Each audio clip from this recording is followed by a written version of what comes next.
अस्सलाम वालेकुम, मैं एडवोकेट मोहम्मद दाऊद आज आप लोगों के साथ बड़ी अच्छी वीडियो डिस्कस करना चाहता हूं। जैसे कि आपको पता है, इनकम टैक्स की रिटर्न्स के टाइम गुजर चुके हैं, चाहे वो इंडिविजुअल हो, चाहे पार्टनरशिप फर्म हो, चाहे प्राइवेट लिमिटेड कंपनी हो।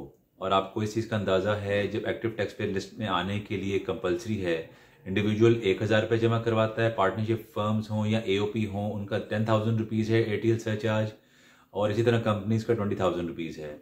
अब ये फाइल करते हैं तो एक्टिव टैक्स पे लिस्ट की लिस्ट में आ जाते हैं।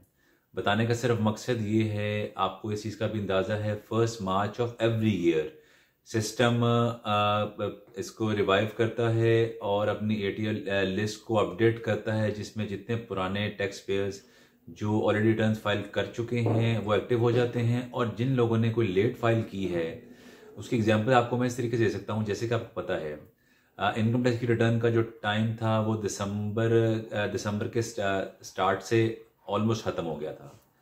उसके बाद से लेके अब मार्च तक के टाइम पीरियड में जिन लोगों ने अपने आप को एक्टिव किया, उन्होंने चाहे इंडिविजुअल हों, 1,000 रुपये का चालान जमा करवाया और एक्टिव हो गए। लेकिन ये उस टाइम तक के लिए एक्टिव रहेंगे जिस टाइम तक आपका एक्टिव टैक्स पे लिस्ट जो 1 मार्च को एक्टिव होती है नहीं होगी। उसके बाद वो बंदे जिन लोगों ने अपनी रिटर्न लेट फाइल की है, एक्टिव तो हो चुके हैं, वो 1 मार्च के बाद ऑटोमेटिकली डीएक्टिव हो जाएंगे।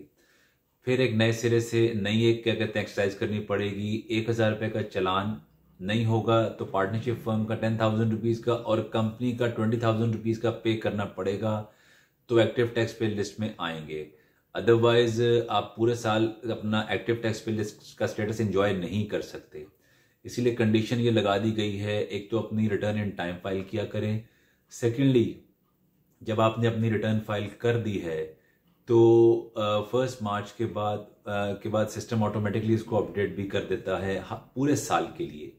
लेकिन एक चीज़ का ख्याल हमने ये भी रखना है कि हम लोग इन टाइम रिटर्न फाइल करें। अगर हम लोग टाइम के बाद रिटर्न फाइल करते हैं तो हमें डबल ATL सरचार्ज फाइल करना पड़ेगा। उसकी रीज़न आपको मैं फिर बताता हूँ।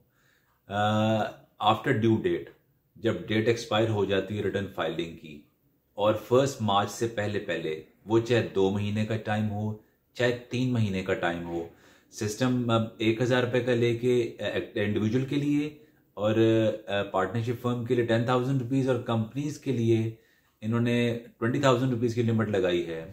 अब 1 मार्च से पहले पहले फाइल करेंगे तो वो एक्टिव स्टेटस तो शो हो जाता है, लेकिन जब अगले साल की रिटर्न का स्टेटस अपडेट होना है एक्टिव टैक्स पे लिस्ट के मुताबिक 1 मार्च को, तो उसके बाद जो लेट फाइलर्स हैं जिन्होंने अपनी टाइम पे रिटर्न फाइल नहीं की, लेट फाइल की है, तो वो ऑटोमेटिकली नॉन एक्टिव हो जाते हैं।